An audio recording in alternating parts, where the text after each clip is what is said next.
জমে উঠেছে শীতের পোশাকের কেনাকাটা। শুক্রবার ছুটির দিনের সকালে ঢাকা কলেজের উল্টো পাশের ফুটপাতে ক্রেতাদের উপচে পড়া ভিড় দেখা যায়। এই সময় যত গড়িয়েছে ততই বেড়েছে ক্রেতাদের আনাগোনা। ক্রেতা বিক্রেতারা বলছেন, গেল বছরের তুলনায় এবছর শীতের পোশাকের দাম কিছুটা বেশি। রাশিদ আনিসের প্রতিবেদন। সানবিট সব দিবে সামাল। সানবিট ম্যাজিক প্রেস ডিশওয়াশিং এর মাথা ঘোরানো সলিউশন। শীত যত তীব্র হচ্ছে ততই মানুষ ঝুঁকছেন নিজের ও পরিবারের গরম পোশাক কেনার দিকে।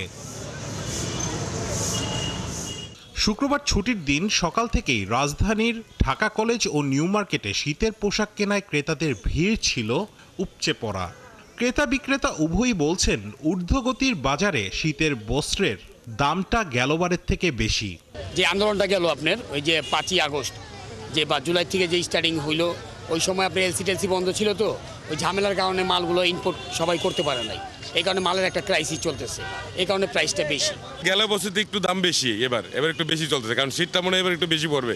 আমাদের কিনে বেশি, সেই কারণে বাড়তি। এই এলাকায় শীতের পোশাকে ছিল বাহারি কালেকশনস। শীত ঘিরে শীতের জুতা, মাফলার ও টুপির দোকানগুলোতেও ছিল ভিন্নধর্মী কালেকশনস। ছোট আছে, বড় আছে, সব একই দাম, 150 টাকা। যে দামগুলো হচ্ছে গতবার আমি 300 করে কিনছি, এগুলো হচ্ছে এবার 400 450 করে বলতেছে। 100তে আগে রাখতো, এখন 200 করে চাইতেছে। শুধু ফুটপাতে না, মার্কেটের দোকানগুলোতেও ছিল ক্রেতাদের ভিড়। অন্যান্য পোশাকের পাশাপাশি এই শীতে অনেকেই কিনছেন মাইনাস জ্যাকেট।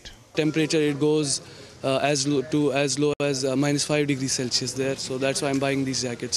Not for আমি এটা বাংলাদেশের জন্য কিনে নেই। জ্যাকেটের প্রাইস আপনার একটু বাড়তি, 3 থেকে 350 টাকা প্রাইস বেশি।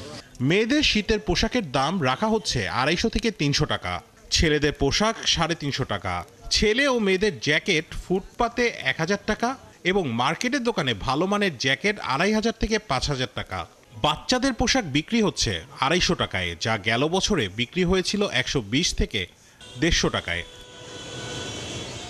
রাশেদ আনিস, 71, ঢাকা।